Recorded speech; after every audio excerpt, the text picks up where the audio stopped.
So we have a number of legislative information. So we have a site that compile a whole set of parliamentary documents. We have a site that track bills. We will look up. Okay, one of those things we need to work on the law because the law is essentially a gift of bills. No, bill is actually a gift of law. Long story. Okay, I'll try to do it. All right. So the whole thing is a very high level review because one of the thing they ask is like no political type stuff. It's hard if you do civic tech in Malaysia because everything can be political. You're talking about issues, there's politics. You're talking about traffic light, there's politics. So that's hard, but I tried. I tried anyway. So who am I? I'm Swee Meng. I work in Sinar Project. So Sinar Project only recently been funded. We are actually a non-profit. So a little different than a startup. We actually get money from 8 organizations and whatnot. So Sinar actually started for around almost 4 or 5 years. But 4 years as a volunteer. Only this year I get funding. So what we do here in Sinar is we build tools. We look at transparency issues, then we build tools on top of it. So what kind of transparency issue we look at? We're talking about people, organization, and we look at now. We look at bills, we look at parliamentary document, parliamentary reply, what's the MP asking the parliament and whatnot. Then we also do stuff like, we do a survey on public housing, then we do research on funding information and whatnot, and try to plot information to actually understand the issues and then publicize the issue. So the only difference between us and NGOs is we don't just produce a report. Whatever research, if we ever do one, should as far as possible ends up as a data source, as an API to be usable by other people. So don't just enter like Excel. One of the things that we do is converting data sets into JSON, CSVs. It's very easily worked with. So what is, as I say, no politics, that's hard, but I try anyway. So anyway, I expect one question toward the end. So why suddenly there's a talk of civic tech around the world? So here's a few interesting things happening, right? Around the world, countries beginning to talk about open data, like setting up a data portal, that releases data sets. They have more openness in terms of policy, freedom of information requests. International initiative around the world are open government, OGP, open government something. All right, I don't remember the name. It's to make government more open, and it's really interesting as well because it also happens that as the data is released, you've got more tools available for you to analyze data. So you're talking about pandas, you're talking about R. All right. Traditionally, SPSS, but SPSS is expensive as hell. Okay, so which is why traditionally only banks, insurance company can analyze data. Things a little different. Open source tools to analyze data exist. So if you have big enough data set, can do it, spark it, nobody, it's there. All right, tools are available, data policy are available, and really traditional government agencies need better tools to work properly. So that's what it is. You can't just rely on SPSS, you can't really rely on the spreadsheet to run the government. So that's the main thing of one reason why civic tech movement became spark, right? So why? Really? So it turns out that people always ask for transparency, all right? People always want to ask questions. Why is this happening in my school? Why is my road is like that? What happened with my water? How much do I pay for my tax money? So openness with data release enable people to do that. Don't ask about Malaysia, it's a long story, but short, yes, it helps better process in any way. So what kind of ethical view when we talk about civic tech? A lot of stuff. Okay, so there's a list. So issue tracking is pretty cool. I can't even show this. It's not a link. Damn it.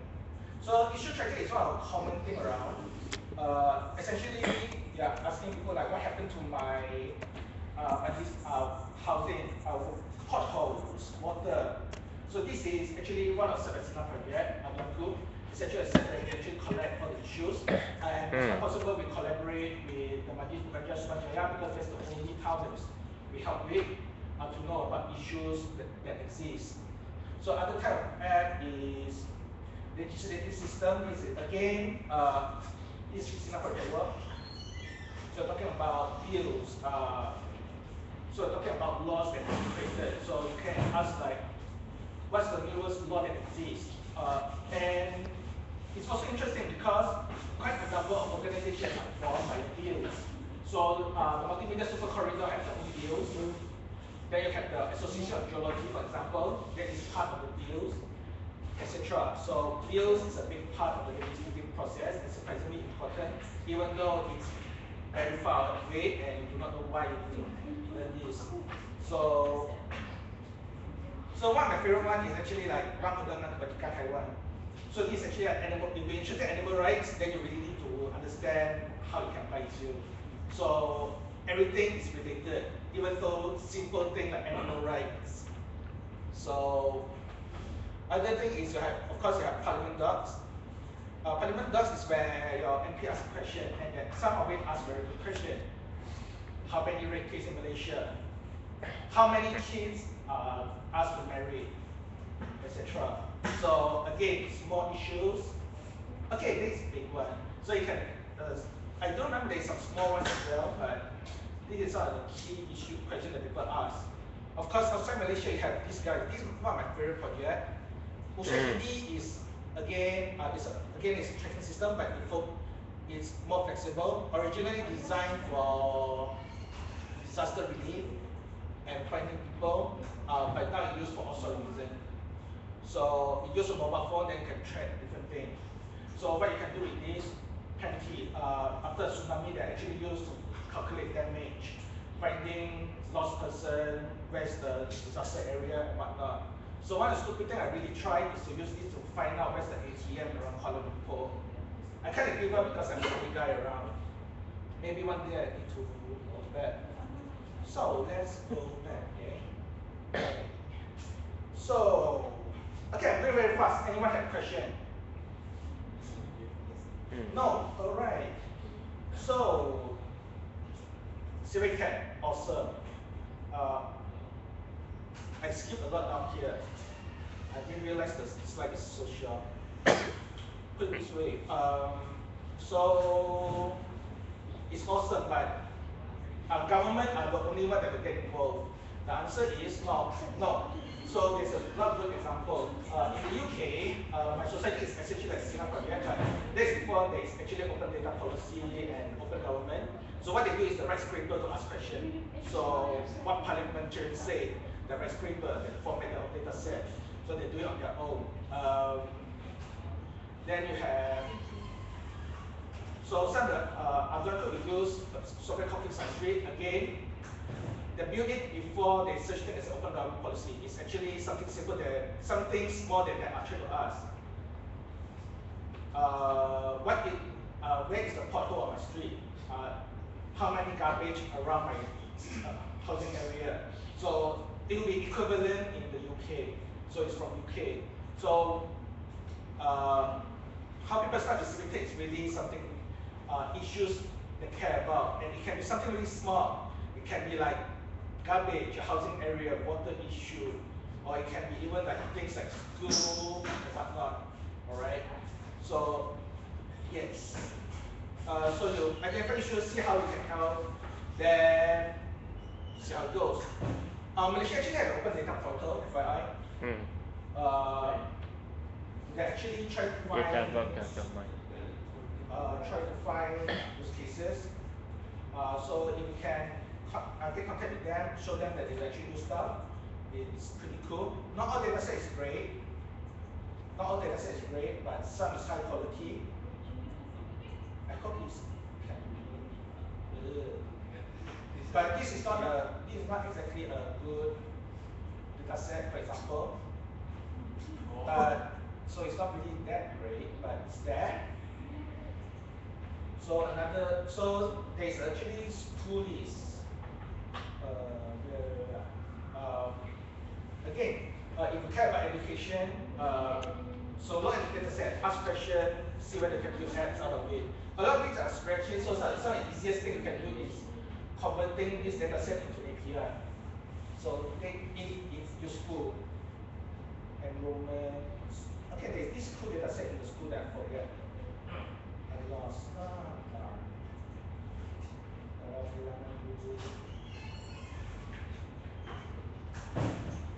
Sinar Project Scholar. So it's awesome data set. It's one of my favorite. So you got school code, and more importantly, you got things like school address, bandar surat. So you can literally map out where's the school in Malaysia. So you can ask a good question from it. So you can ask stuff like, in my housing area, how many schools do I have? But then if you can find out like how many students, like how many children there is in school, then you can find out like, do we need that many schools?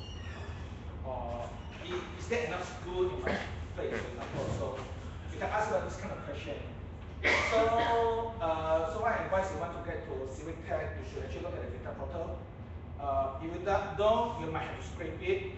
That's how we start. Then when you scrape it, I'm not sure you need to find out. So it's hard. But I can tell you one thing. Stop trying to scrape news. Really stop trying to scrape news. If everyone tries to do that, nothing come out of it. I can tell you that. No one have ever come up with anything with a news scraper. So, but otherwise, try to find something that you can extract data from. So, yeah. So, okay, so in the end of the day, transparent, so there's this thing about the Civic Tech world, at least in the region. Transparency is important, but it's not urgent. In the end, you need to get people involved. So, of course, in between, you got some process type issue. Then, as we learn deeper, then we understand the hierarchy. So, for example, if you want to raise big issues, for example, there used to be like computing professional bills. So those are the issues that should be raised by the parliamentarian. If it's a small issue like a town and whatnot, then you should ask the town council or whatnot. So what we do, then from there we form a priority. We need a contact list of our MP.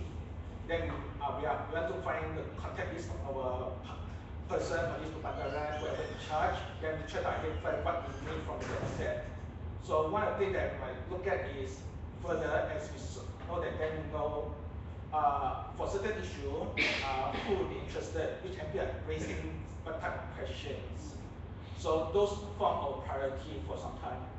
So in between, we also try, other priority is we try to see what is important to us at that time. In this case, at one time, parliamentary reply is important. We have the data set, we have the opportunity to take it, we publish it out. So and sometimes we need map boundary. So it depends on the question and urgency of the question that we ask. Any question? Was someone who data copyrighted first and you got the permission to use it? Or, that is a little dangerous, but there's two type of thing that we do. One is if it's published on the government website, we are despite being copyrighted as a taxpayer, we have the right to use it. So we don't care.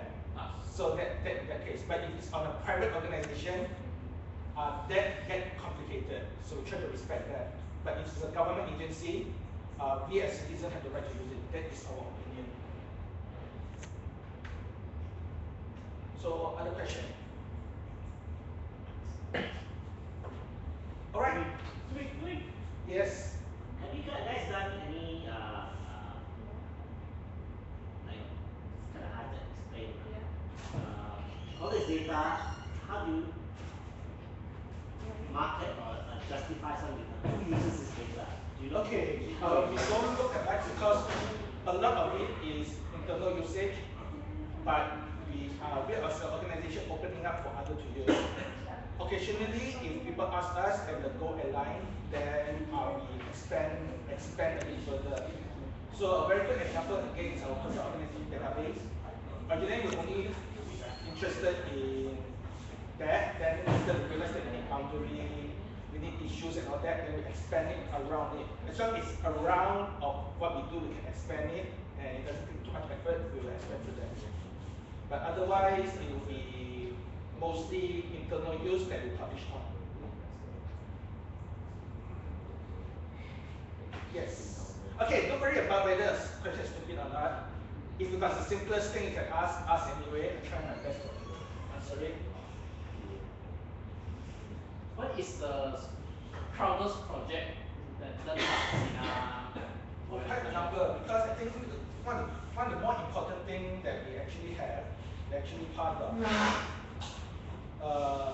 the MP data set is awesome, but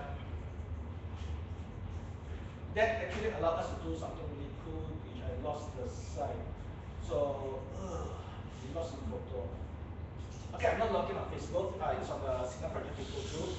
So what we do is we take the person organization and their relationship between organizations, and we do what we call an influence mapping.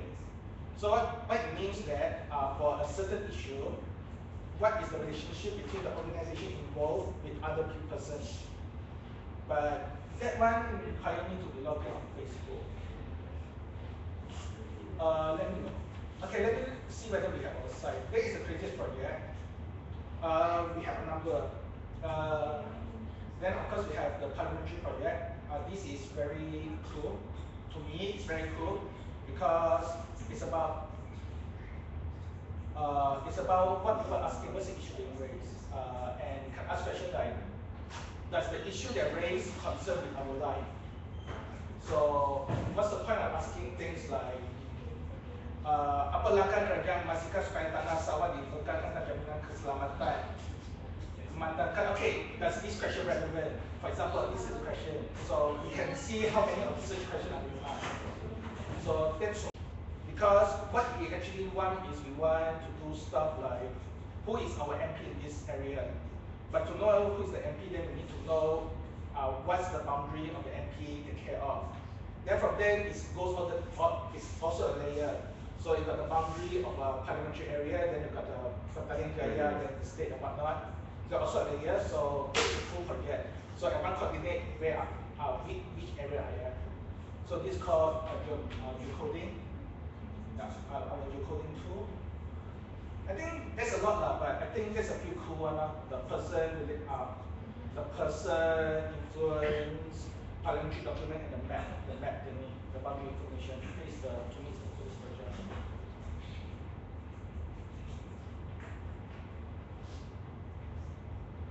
So, okay, so here's the thing. If you guys are a bit shy or you have no idea what to ask, I'll be around until the next day come in, so you can talk to me. Okay. I'll ask. How do you raise the awareness of civic tech in Malaysia? Because what I see is Sinar, if you don't mention about Sinar Project, no one knows about it. Okay, so we are very bad at promoting ourselves. Yes. When Sinar Project started, the first thing we had is a GitHub page. The second thing we have is a Google Groups. It takes us 4 years to have a Facebook page. It takes us the third year. Okay, it takes us the second year to have a Twitter account. We don't do project. We have more code. We have more code committed on GitHub than update on our Facebook group page. So we are stuck at that. But if you use our tool without having us, that's awesome. That's from us is more awesome than that. So we don't do a lot of marketing. We do a lot of code, and our code is high impact because people actually we are actually quoted. Our original version of the person organization site is actually used by Google during the election, Google election page. So we're already there, but it's not that well known because we're not that great at promoting. So, but then we have a lot to do. So promotion is actually bottom of my list. So yes. So any other question? I'll be around until the next day come in, so you can ask me offline or whatnot. Thank you very much.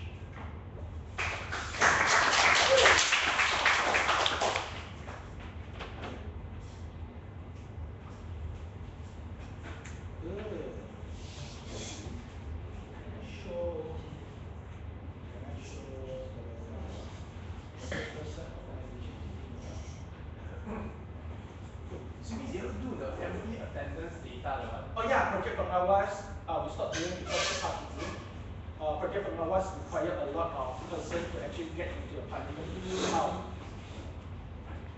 And it turns out that there's a lot of blind spot in the parliament office. So that is hard to do. Someone is interested, but actually a lot of work.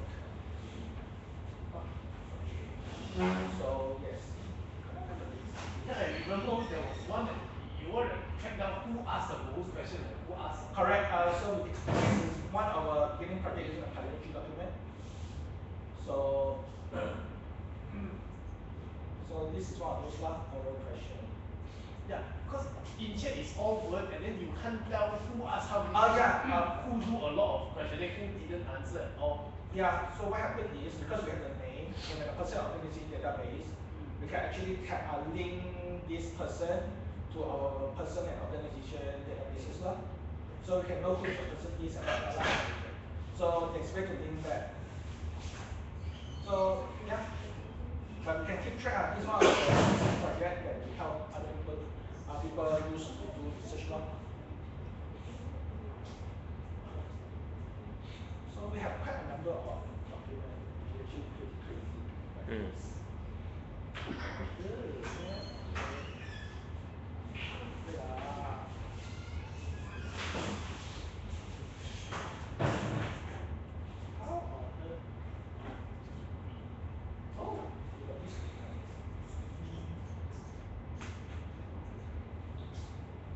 So we have actually researchers using our site, so we can ask questions like this: how many do we ask for this kind of thing in Parliament? How much work? Okay, so but it have also a thing. It depends on who doing the research. So, but a lot of stupid questions like berapakah jumlah peserta Parlimen Muda Berjaya menerima? Why? I don't care. So this is But it's a question, it's definitely a question, it need to be answered. Yeah, it need to be answered. We actually keep track of question answer. I'm not sure whether we keep track question that did not get answered or not. That's what I don't know about.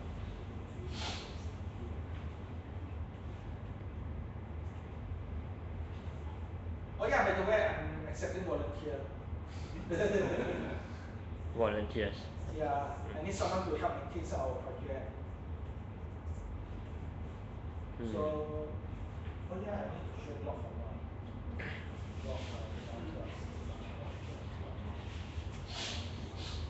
Oh, block for one. Oh, it's broken. Okay. This is why I need volunteer. It's a censorship tracker. So it's not exactly the easiest thing to do because what happened is I need to install multiple workers on multiple servers. Each of them to do actually a HTTP test on certain website. So you need to know how to do inter-process communication, how to use RabbitMQ and all that. So yes, but I need someone to do it because I cannot let the project die. What does this do? It's a censorship tracker. So if I put like Sarah report? Yes, it will generate a report for it. But currently it's broken because the censorship scheme is changed. Oh. Actually, I'm done. I'm just like waiting for the next guy to come. Oh, you're done already? Yeah, it's a shortcut. I expect you at 8. Oh, I'm just amazing. All right.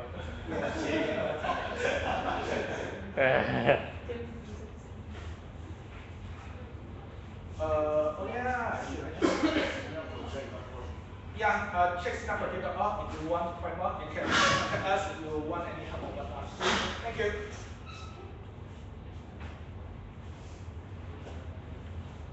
You want to say hi? Hi. We are connected on Facebook, see? Oh, Yeah. cool. Talk about that. Oh, BarCamp, teaching. Yes, I know. And also in the next week. Yeah, oh, you can set up your stuff.